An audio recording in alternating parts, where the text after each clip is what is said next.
கர்த்தருக்கு ஸ்தோத்திரம். கர்த்தராகிய இயேசு கிறிஸ்துவின் இன்ப நாமத்தில் இனிய வாழ்த்துக்கள். இன்றைய தியானத்திற்காக ஜெபித்த பொழுது தேவன் தந்த வசனம் அப்போஸ்தலர் எழுதின நடபடிகள் 27 அதிகாரம் 22 வசனம். ஆகிலும் திடமனதாய் இருங்கள் என்று இப்பொழுது உங்களுக்கு தைரியம் சொல்லுகிறேன். கப்பற் சேதமே அல்லாமல் உங்களில் ஒருவனுக்கும் பிராண சேதம் வராது.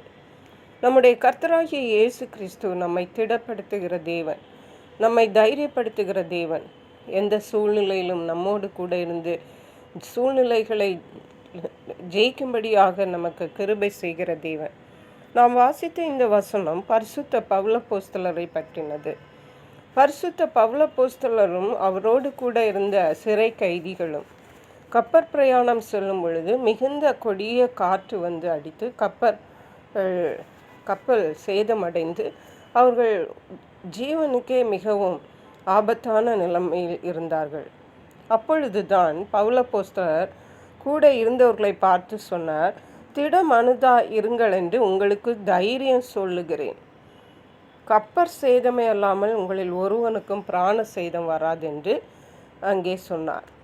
இதை இவர் ஏன் சொன்னார் என்றால், கீழே உள்ள வசனங்களிலே சொல்லுகிறார், ஏனென்றால் என்னை ஆட்கொண்டவரும் நான் சேவிக்கிறவருமான தேவனுடைய தூதனானவன் இந்த ராத்திரியிலே என்னிடத்தில் வந்து நின்று, தேவனுடைய தூதன் அவரிடத்தில் வந்து நின்று, பவுலை பயப்படாதே, நீ ராயனுக்கு முன்பாக நிற்க வேண்டும், இதோ உன்னுடனே கூட யாத்திரை பண்ணுகிற யாவரையும் தேவன் உனக்கு தயவு பண்ணினார் என்றார். ஆகவே நீங்கள் மனுஷரே திடமனதாயிருங்கள், எனக்கு சொல்லப்பட்ட பிரகாரமாகவே நடக்கும் என்று தேவனிடத்தில் நம்பிக்கையாயிருக்கிறேன். பவுலப்போஸ்தலன் ஒரு மனுஷன்தான். எல்லாரை போல அவரும் அந்த ஆபத்தான இக்கட்டான சூழ்நிலையில் அகப்பட்டிருந்தார். ஆனால் அவருக்கும் மற்றவர்களுக்கும் அங்கே வித்தியாசத்தை நாம் பார்க்கிறோம். அது ஏனென்றால் தேவன் மேல் அவர் வைத்திருந்த நம்பிக்கையும் தேவன் அவருக்கு கொடுத்த வாக்கு தத்தத்தை நம்பி, அது ராயனுக்கு முன்பாக இந்த கடலை கடந்து ராயனுக்கு முன்பாக நிற்க வேண்டும் என்று சொன்ன அந்த வார்த்தையை நம்பி அவர் சொன்ன வார்த்தை தான் மற்றவர்களை திடப்படுத்தினது. திடமனதாயிருங்கள் என்று இப்பொழுது உங்களுக்கு தைரியம் சொல்லுகிறேன் என்று சொன்னார். அது அப்படியே நடந்ததென்று பரிசுத்த வேதாகமத்தில் கீழே உள்ள வசனங்களில் வாசிக்க. சங்கீதம் 27 சங்கீதம் 14 வசனம் சொல்லுகிறது, கர்த்தருக்கு காத்திரு, அவர் உன் இருதயத்தை ஸ்திரப்படுத்துவார், திடமனதாயிருந்து கர்த்தருக்கே காத்திரு. அல்லேலூயா. நாம் திடமனதாயிருந்து தேவனுக்கு காத்திருக்க வேண்டும். நம்மை திடப்படுத்துகிற தேவன் அவர். சூழ்நிலைகள் எப்படி வேண்டுமானாலும் இருக்கலாம், ஆனால் நாம் கர்த்தரை நோக்கி காத்திருக்கும்போது திட மனதை தேவன் நமக்கு தருவார்.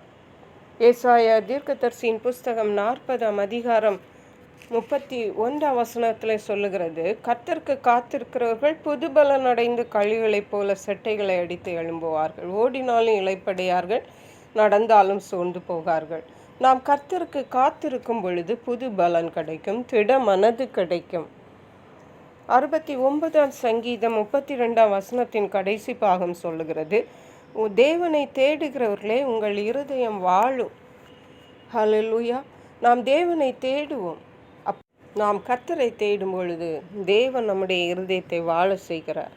ஏசாயா தீர்க்கதரிசியின் புஸ்தகம் 35 அதிகாரம் 3-4 வசனங்களை வாசிக்கும் பொழுது, தளர்ந்த கைகளை திடப்படுத்தி தள்ளாடுகிற முழங்கால்களை பலப்படுத்துங்கள், மனம் பதறுகிறவர்களை பார்த்து நீங்கள் பயப்படாதிருங்கள், திடன் கொள்ளுங்கள், இதோ உங்கள் தேவன் வந்து உங்களை ரட்சிப்பார் என்று சொல்லுகிறார்.